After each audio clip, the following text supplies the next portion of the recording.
L'épisode d'aujourd'hui est très spécial. Nous n'allons pas décrypter l'ascension d'une personne extraordinaire, mais nous allons plutôt apprendre de son expertise à travers un livre, le livre Expert's Secret. Et je vais directement partager avec vous ce que j'ai appris des secrets du marketing venant d'un expert, d'un des plus grands experts en marketing digital au monde, le dénommé Russell Brunson. Bienvenue sur le podcast des héros, où nous parlons de la tech et apprenons des héros du passé et du présent pour devenir ceux du futur. Je suis votre hôte, Damien Domer.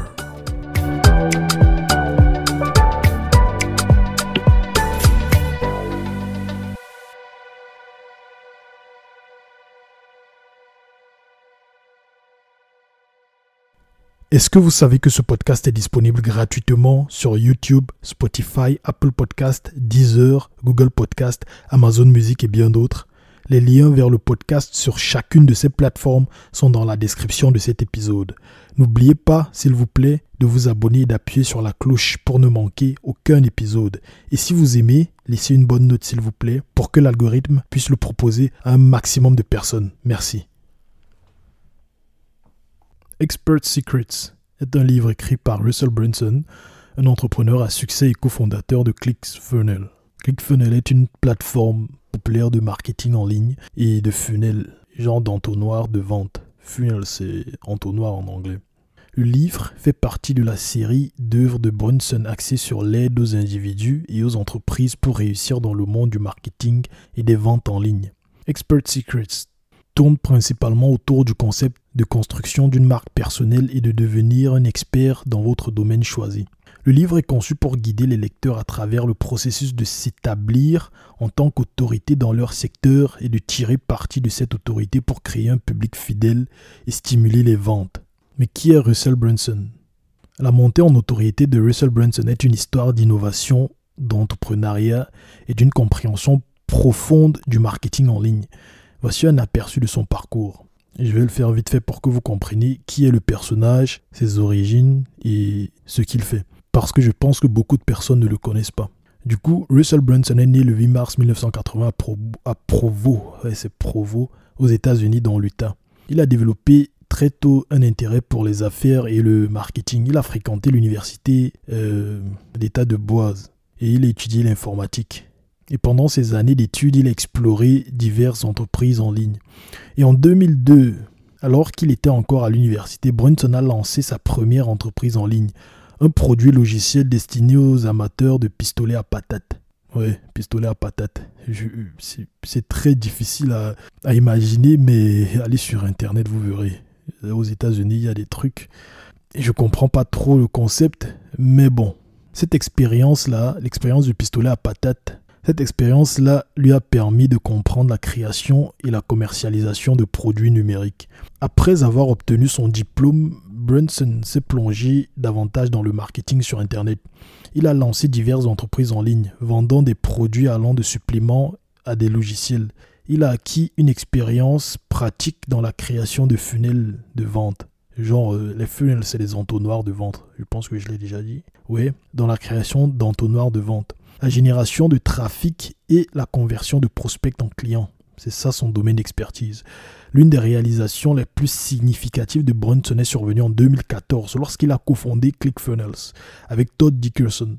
ClickFunnels est une plateforme qui simplifie le processus de création d'entonnoirs de vente et de pages de destination en ligne pour les entreprises. Cette plateforme révolutionnaire a permis aux entrepreneurs et aux spécialistes du marketing de concevoir et d'optimiser leur processus de vente en ligne sans avoir besoin de connaissances techniques approfondies. Russell Brunson s'est fait connaître pour son style de discours charismatique et sa capacité à expliquer des concepts de marketing complexes en termes simples. Il a commencé à parler lors de conférences et d'événements, partageant ses idées sur les entonnoirs de vente, les funnels, comme on dit en anglais, et le marketing numérique et l'entrepreneuriat. L'impact de Brunson sur le monde du marketing en ligne et de l'entrepreneuriat est indéniable et il a inspiré d'innombrables individus à poursuivre leurs rêves d'entreprise en utilisant ces stratégies pour atteindre le succès. Si vous apercevez une pub sur Facebook, YouTube ou Instagram qui vous incite à payer une formation en ligne, il y a de fortes chances que la personne qui vend ces cours-là ait été inspirée directement ou indirectement par le travail de Russell Brunson. Dans son livre Expert Secrets, il vous guide pas à pas à travers toutes les étapes pour vendre votre expertise. En formation, genre des formations en DVD ou en ligne, ou des webinaires, des séminaires, ce genre de trucs. Et quand j'ai lu le livre, en fait, je me suis dit, mais c'est fou à quel point ces gars qui vendent des cours en ligne suivent exactement ce qu'il dit. Genre, je me dis que ces gens-là, ils ont juste suivi ce qu'il dit, ils appliquent à la règle. Mais bon, peut-être ils ont appris à travers lui, à travers ses séminaires, ses webinaires ou d'autres de ses disciples. Je sais pas. Mais de toutes les façons, ce livre contient tellement d'astuces de marketing et j'ai juste trouvé ça fantastique. Et il fallait que je parle, comme à mon habitude, de ce que j'ai appris après avoir lu ce livre, en espérant que ça vous plaise et que ça vous aide aussi à apprendre un peu plus sur ce sujet, le sujet du marketing et tout, pour votre entreprise ou pour n'importe quoi, je sais pas. Et nous allons nous focaliser principalement sur le marketing, comme je l'ai dit plusieurs fois, parce que le livre couvre beaucoup de choses. Mais ce qui est intéressant pour nous là maintenant, c'est le marketing. C'est pas l'acquisition ou bien l'enseignement de notre expertise comme il couvre dans le livre. Comment devenir un expert? La première étape pour vendre votre savoir-faire est d'abord de devenir un expert sur le sujet. Déjà, ça, c'est la base. Si vous voulez être un bon marketeur, il faut avoir de la crédibilité. Du moins, c'est ce qu'il dit dans le livre là. Et je pense que ça a beaucoup de sens. Et il explique comment le faire, comment devenir un expert, comment avoir cette crédibilité.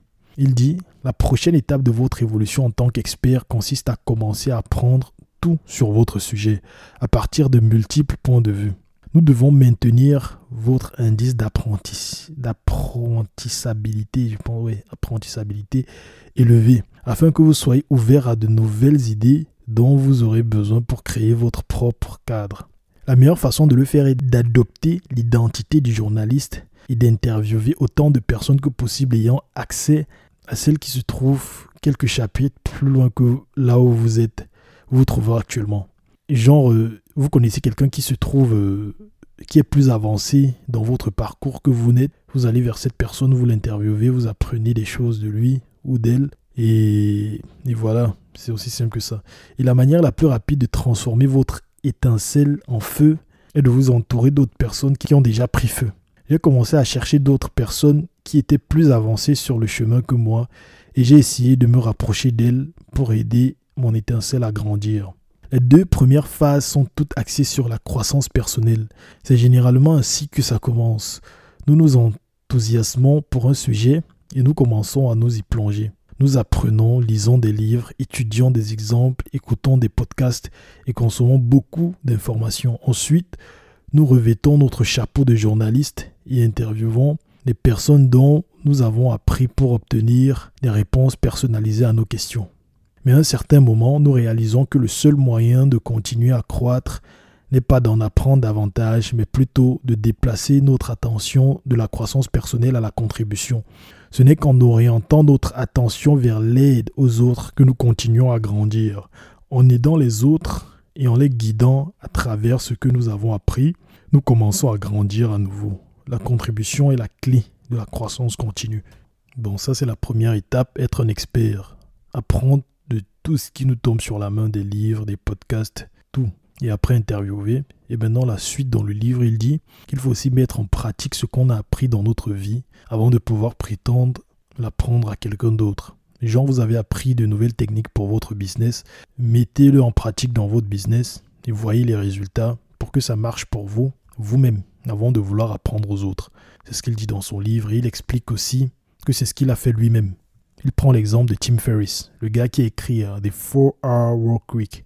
Et il dit que Tim Ferriss, c'est un guinea pig, human guinea pig. Genre, c'est un gars qui teste des tas de concepts sur lui-même dans sa vie. Et une fois que ça marche, il les apprend à travers son podcast ou ses livres. Il a écrit plusieurs livres.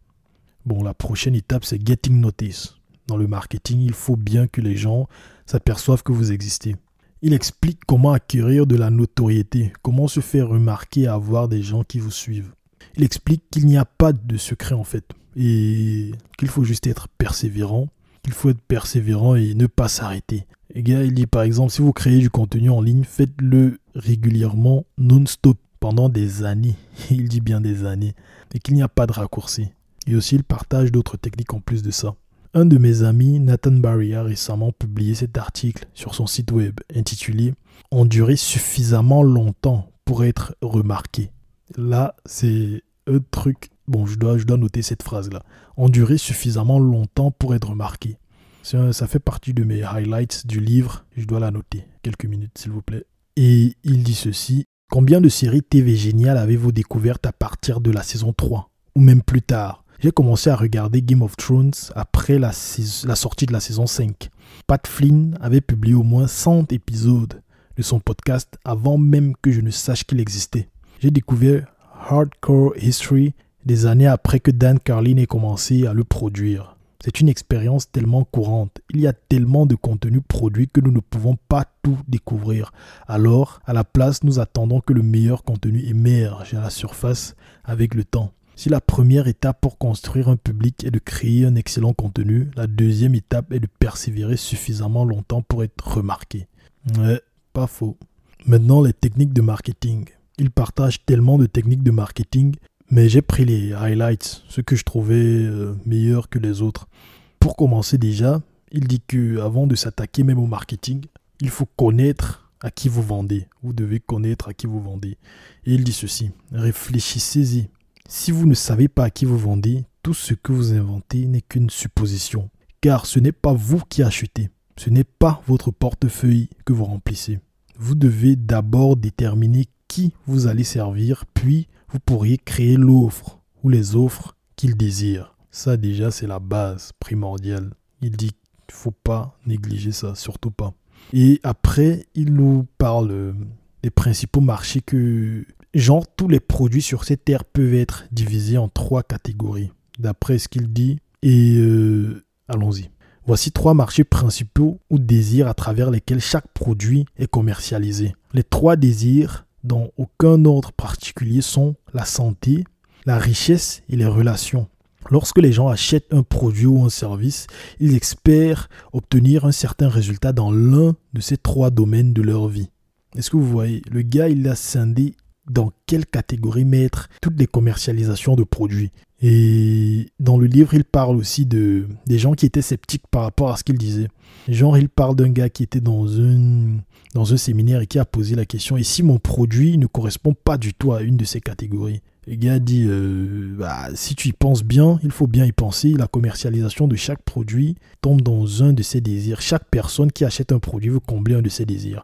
Et il prend l'exemple de Gillette, par exemple. Et là, bon, je lis le passage. Mon produit ne correspond à aucun de ses désirs. Cette croyance erronée a été parfaitement dissipée lors de l'un de nos événements récents, où quelqu'un a dit exactement la même chose à Steve J. Larson. Steve J. Larson, c'est un de ses amis. Steve a ensuite raconté l'histoire des rasoirs Gillette. Puis il a demandé quel désir un rasoir comblait. Au début, tout le monde est resté silencieux. Puis quelques personnes ont commencé à deviner. La santé, un autre a mentionné, a marmonné, ou peut-être... Ensuite, Steve a diffusé l'une des publicités de Gillette. Dans celle-ci, une histoire se développe. Tout d'abord, un homme est montré en train de se raser. Après le rasage, une belle femme s'approche de lui. Et ensuite, les deux sortent pour une soirée en ville. La publicité se termine avec les deux ensemble à la maison. Après avoir montré la publicité, Steve a posé la question un peu différemment. Pour quel désir ce message marketing a-t-il été créé? Instantanément, tout le monde a répondu « les relations ». La plupart des produits pourraient correspondre à plusieurs catégories et à première vue, ils pourraient ne correspondre à aucune catégorie. Mais souvenez-vous que votre message marketing doit se concentrer sur un seul de ces 3 désirs fondamentaux. Comme Steve le dit souvent, si votre produit ne correspond à aucun des 3 désirs fondamentaux, alors au moins votre message de vente doit le faire. Ce passage-là, c'est un passage, je pense que c'est assez pour vous convaincre que le livre est très bon. Pour les sceptiques qui écoutaient l'épisode mais n'étaient pas encore convaincus que le livre là c'est de l'or. Vous pensez quoi de ce passage? Le gars a clairement scindé la commercialisation des produits et il dit ceci, je répète encore. Si vous faites le marketing d'un produit et qu'il ne correspond à aucun de ces domaines ou bien qu'il correspond à plusieurs domaines, vous êtes en train de faire fausse route. Il faut qu'il cible un de ces domaines. Et ces domaines sont la santé, les relations et la richesse. Avez-vous déjà pensé à comment faire bon usage de votre temps quand vous êtes dans une salle d'attente, un taxi ou les transports en commun? Ce que moi je fais dans ces situations, c'est d'écouter des livres audio avec Audible. Audible est une plateforme où vous pourrez écouter des milliers de livres audio. Si vous utilisez mon lien doomer.me/audible, donc doumer.me/audible, vous pourrez écouter gratuitement, oui gratuitement, l'un des livres que je couvre dans ce podcast, ou tout autre livre de votre choix. Si bien sûr c'est la première fois que vous vous inscrivez sur Audible, le lien se trouve dans la description. L'autre leçon est de choisir son marché et se positionner. Comme il le dit, si vous avez une position de marché correcte, même si vous avez des funnels ou entonnoirs et des compétences de vente de niveau C ou D, il est presque impossible d'échouer. Donc, ce petit passage est pour dire qu'il est très important, de se positionner. Très, très, très important. C'est un peu pour faire suite au passage que j'ai lu à propos de Gillette, genre choisir où vous voulez être. Mais bon, je continue. Le marché est un lieu, pas une personne. Le marché est un lieu, pas une personne. Pour illustrer ce point, faisons comme si vous étiez un pêcheur et que vous habitiez juste à l'extérieur d'un grand village. Vous vous réveillez, sortez de votre hutte, enfilez vos sandales et attrapez un panier de poissons que vous allez vendre pour la journée. En regardant le village, vous voyez une colline remplie d'autres huttes. Votre famille compte sur vous pour vendre ces poissons. Et avec la distance jusqu'au village, vous n'avez le temps que de vous installer et de vendre vos poissons à un seul endroit aujourd'hui. Alors, où portez-vous votre panier de poissons? J'ai posé cette question sur de nombreuses scènes. Maintenant, et la majorité des gens répondent. Vous allez où il y a le plus de gens? C'est vrai, vous vous rendez à un endroit où de nombreuses personnes ont déjà l'habitude d'aller, également connu sous le nom de marché. Un marché est un endroit où les acheteurs et les vendeurs se rencontrent et échangent des biens et des services. Il est erroné de penser qu'Internet est différent de cet exemple. Alors que je préparais mon diplôme en marketing, on me demandait souvent « Qui est votre marché ? Qui est votre marché cible ?» Cependant, comme l'exemple de mon village le montre maintenant, un marché n'est pas une personne, mais un lieu. Un autre truc très important, le marché n'est pas une personne, un lieu. Je répète, alors que je préparais mon diplôme en marketing, il prépare son diplôme, on lui demandait souvent « Qui est votre marché cible ?» Ça, c'est ce qu'on lui demandait quand il préparait son diplôme. Alors que sur le marché, quand il a fini d'avoir son diplôme, il est allé sur le marché, il s'est rendu compte qu'en fait, ce qu'on lui apprenait dans le diplôme là, c'est pas ça. Le marché n'est pas quelqu'un, mais c'est un lieu. Bref, l'expérience vaut mieux que tout le reste. Bon, et il donne un exemple. Par exemple, ma femme et moi vivons à Boise, dans l'Idaho, ouais, environ 3 miles au sud du siège de ClickFunnels. Plusieurs fois, nous nous sommes levés un samedi matin, avons mis nos 3 enfants dans la voiture et avons conduit jusqu'au marché des fermiers de Boise en centre-ville. Remarquez ce que j'ai dit. Nous sommes allés au marché des fermiers parce que je ne suis pas le marché. Je suis un client idéal pour ces vendeurs.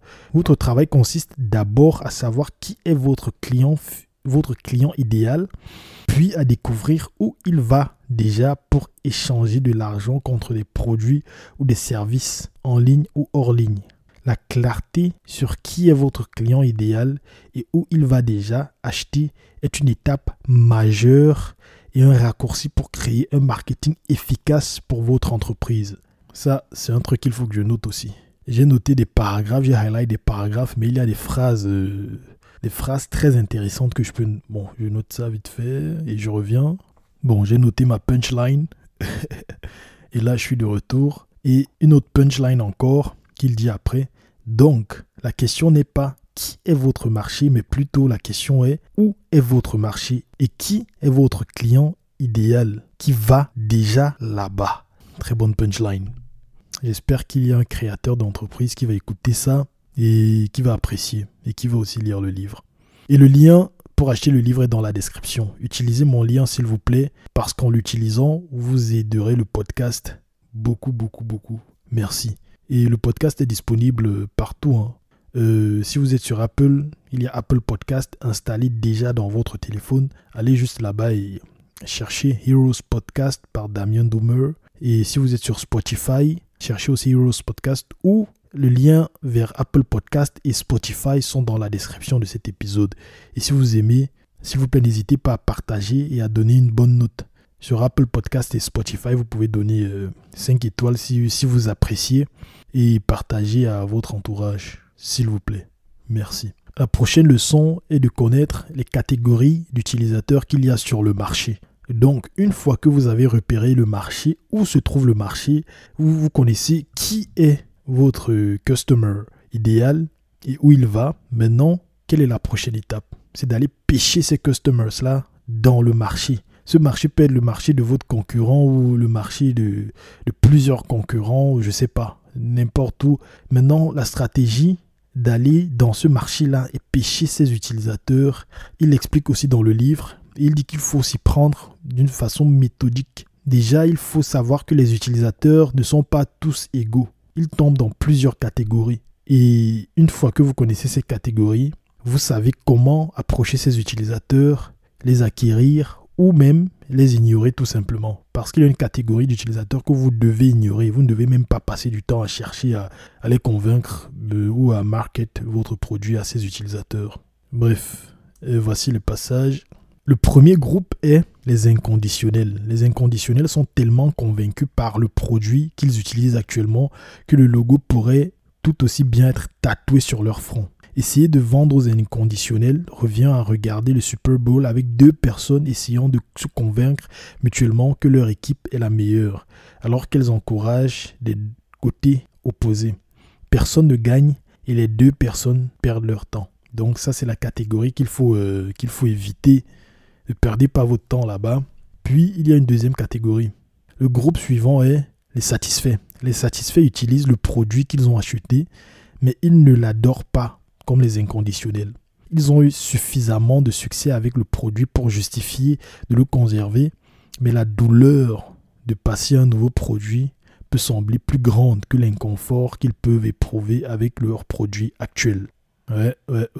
Et là, de mémoire, dans le livre, il dit que pour déterminer un satisfait, les satisfaits sont des personnes en général, quand vous allez vers eux pour vendre votre produit, ils hésitent à l'acheter à cause du prix ou à cause de petits détails, ce genre de truc. Il dit que c'est comme ça qu'on détermine si un customer est insatisfait ou pas. Et du coup, il y a l'autre catégorie, les frustrés. Les frustrés utilisent également le produit qu'ils ont acheté, mais ils le détestent. Ce qui était autrefois un achat excitant est maintenant devenu si frustrant qu'ils sont impatients de passer à un produit suivant. Ils recherchent activement un meilleur produit qui peut répondre à leurs désirs. Ils ont le cycle de vente le plus court et cherchent souvent des raisons de vous donner de l'argent avant même que vous n'ayez terminé votre script de vente. Donc ça, c'est les gars qu'il faut pêcher à tout prix. Après, eux d'abord, puis les satisfaits. Et dans le livre, ils vont en détail vers les stratégies et tout. Je ne vais pas tout couvrir là. Je vous conseille d'acheter le livre pour tout savoir. Et je pense que c'est extrêmement important de connaître quel genre de clients cibler pour commencer à marketer vos produits. Et il appelle ça voler des clients qui se trouvent dans le Red Ocean. Bon, il y a un livre, j'ai parlé de ce livre dans ce podcast, notamment dans l'épisode 9 à propos de Peter Thiel, si je me rappelle bien. Bon, je vais mettre cet épisode dans la description si vous voulez connaître les stratégies de Peter Thiel, qui est un grand investisseur et un des cofondateurs de PayPal. Bref, Red Ocean fait référence au marché qui est saturé de compétiteurs, de concurrents. Il y a le Blue Ocean à côté. C'est ce que vous devriez chercher à créer, genre une nouvelle catégorie de produits qui n'entrent même pas en compétition avec les autres produits qui sont dans le Red Ocean. Je vous conseille vraiment de lire ce livre. Le titre du livre, c'est Blue Ocean Strategy. Blue Ocean. Et je crois que je vais mettre le lien vers le livre dans la description pour que vous puissiez l'acheter pour avoir toutes les stratégies et tout. Et les livres dans la description sont en français, hein. C'est pas en anglais du tout. J'ai choisi les versions françaises. Il y a certains livres dans ce podcast qui ne sont malheureusement pas disponibles en français, mais ceux-ci, ils sont. Celui sur Expert Secrets et sur Blue Ocean Strategy. Puis il parle de la raison pour laquelle des bons produits n'arrivent pas à se démarquer et conquérir les acheteurs. Il dit ceci: les produits qui ne réussissent pas sont généralement toujours de bons produits. Ce n'est pas le problème. Le problème est que les propriétaires d'entreprises ne savent souvent pas à qui ils vendent, où les gens achètent déjà et quel type de positionnement sur le marché utiliser. Choisir un client idéal, sélectionner un marché et développer votre positionnement sur le marché vous donnera une base bien plus solide que je n'ai jamais compris lors de mes 34 premières tentatives de produits. 34 premières tentatives. Ce n'est que lorsque j'ai appris à être un marketeur avec les leçons que j'ai décrites que mon portefeuille a commencé à prendre du poids. Comme l'a dit Joe Polish, il n'y a aucun lien entre être bon et être payé. Cependant, il y a un lien énorme entre être bon en marketing et être payé. Voilà une autre punchline. Et je pense que je vais faire un post sur LinkedIn avec des punchlines de ce livre seulement. Juste des punchlines. Et ouais, je vais faire ça. Un peu comme un lyric d'une chanson ou d'un titre d'un album de rap. Bref. Et il dit aussi que quand vous voulez lancer un produit, il ne faut pas faire quelque chose de meilleur que ce qu'il y a sur le marché, mais faire quelque chose de nouveau, parce que les gens raffolent de nouveautés. Quand vous lancez une nouvelle offre, il faut faire un peu comme il prend l'exemple d'Elon Musk et Steve Jobs, qui créent des choses nouvelles à chaque fois. Et c'est des principes de base fondés sur le concept de catégorie de produits et de stratégie de Blue Ocean. C'est comme une fusion entre les deux principes. Bref, genre créer sa nouvelle catégorie de produits et créer son nouveau Blue Ocean, son nouveau marché. Bref, c'est une fusion entre les deux principes et je vous conseille de lire les livres pour en savoir plus. Notre objectif n'est pas de réparer ce qui ne fonctionne pas. Notre objectif est de remplacer ce qui ne fonctionne pas par quelque chose de complètement différent. Le plus souvent, lorsque les gens commencent à réfléchir aux produits, aux services qu'ils veulent offrir, ils commencent par regarder ce qui existe déjà et essayent de construire un meilleur piège à souris. Lorsque vous faites cela, vous n'offrez pas aux consommateurs une nouvelle opportunité. Vous leur proposez une offre d'amélioration. En faisant cela, vous êtes simplement l'un des requins nageant dans l'océan bleu de quelqu'un d'autre. Et votre meilleur scénario est de vous battre pour les restes. Pas faux. Comme vous avez vu Apple le faire encore et encore, c'est également vrai pour d'autres entreprises comme Tesla. Elon Musk, le personnage attirant, n'a pas créé une meilleure voiture. Il a créé une voiture électrique, une nouvelle catégorie et une nouvelle opportunité. Mark Zuckerberg de Facebook et Larry Page et Sergey Brin de Google ont fait de même dans leur sous-marché. Evan Spiegel de Snapchat et Jack Dorsey de Twitter ont créé une nouvelle catégorie et offert une nouvelle opportunité. Tony Robbins l'a fait avec son contenu de développement personnel et je l'ai fait avec des entonnoirs de vente. Le schéma se répète encore et encore. Je pense que ça, c'est un des plus gros secrets de ceux qui réussissent. Et même les nouvelles startups qu'on voit sur le marché, en général, quand j'écoute des podcasts d'entrepreneurs à succès qui ont levé des millions d'euros, en général, ils vont dans un marché. Ils ne font pas des trucs, des améliorations, mais ils vont créer leur catégorie sur le marché. L'autre leçon, quand vous racontez des histoires à vos utilisateurs, mettez la logique dans ces histoires de côté. Ça, c'est une leçon qu'il a dit là que je trouve très pertinente. Il dit, il va en profondeur dans la notion du storytelling pour vendre. Et c'est très important, très très important de connaître le storytelling. Il partage un tas de tactiques. Ouais. Et voici ce qu'il dit à propos du storytelling. Bon, ça c'est juste une partie comme d'habitude, je me répète. Mais bon, il dit beaucoup d'autres choses à propos du storytelling et des techniques dans le livre. Allez, nous adorons tous tellement nos idées. Nous voulons que les gens comprennent pourquoi ils devraient nous suivre et utiliser nos produits et services. Mais pour une raison quelconque, dès que nous essayons d'expliquer nos croyances à quelqu'un, nous débitons automatiquement le jargon technologique que nous avons appris afin de convaincre logiquement les gens d'acheter. Nous parlons de la raison pour laquelle ce concept est le meilleur et mentionnons éventuellement la science derrière ce que nous faisons. Nous parlons de la façon dont nous menons l'industrie avec des produits révolutionnaires entre guillemets, Nous partageons des chiffres et des termes spécifiques à l'industrie. Mais le raisonnement logique qui a renforcé nos propres croyances dans la nouvelle opportunité n'aidera pas les gens à acheter, à moins qu'ils n'aient déjà eu la même épiphanie émotionnelle initiale que vous avez eue. Toute la logique, les caractéristiques et les avantages que vous donnez aux gens avant l'épiphanie les agaceront simplement. C'est frustrant et souvent complètement offensant. Il y a un moment et un endroit pour la logique, mais vous devez les convaincre émotionnellement en premier lieu, avant qu'ils ne soient excités par votre logique. Réfléchissez-y, vous n'avez pas adhéré à la nouvelle opportunité en raison du jargon technologique. Vous avez adhéré en raison d'une expérience émotionnelle qui s'est produite avant que vous ne vous lanciez. Vous avez eu une épiphanie d'abord et cela vous a poussé à avancer. Les gens n'achètent pas logiquement, ils achètent en fonction de l'émotion. Ensuite, ils utilisent la logique pour justifier la décision d'achat qu'ils ont prise. Voici une autre punchline, je répète. Les gens n'achètent pas logiquement, ils achètent en fonction de l'émotion. Ensuite, ils utilisent la logique pour justifier la décision d'achat qu'ils ont déjà prise. Vous pensez quoi de ça? Je pense que c'est très pertinent. Et après avoir lu tout ça, j'ai réfléchi. Et c'est vrai, et bon, je me reconnais dedans. C'est émotionnel en fait. Je parie que vous avez déjà acheté un truc dont vous n'aviez même pas besoin. Mais à cause d'un truc émotionnel, à cause d'une sensation, je sais pas, vous l'avez acheté quand même. Après l'avoir acheté, vous dites, mais pourquoi je l'ai acheté déjà? Ce genre de truc quoi. Je sais pas, mais moi ça m'arrive. Et bon, je pense que je vais clôturer l'épisode là. Et si vous voulez la suite de l'histoire et toutes les leçons, le lien est dans la description pour acquérir le livre Secret d'experts en français. Le lien vers le livre en français est dans la description. Le titre en anglais c'est Expert Secrets. Allez, ciao. Bravo, vous avez terminé cet épisode du podcast des héros. Merci de le partager avec 2 personnes de votre entourage. Donnez-lui une note de 5 étoiles. Et rajoutez un gentil commentaire pour que l'algorithme puisse le proposer à un maximum de personnes.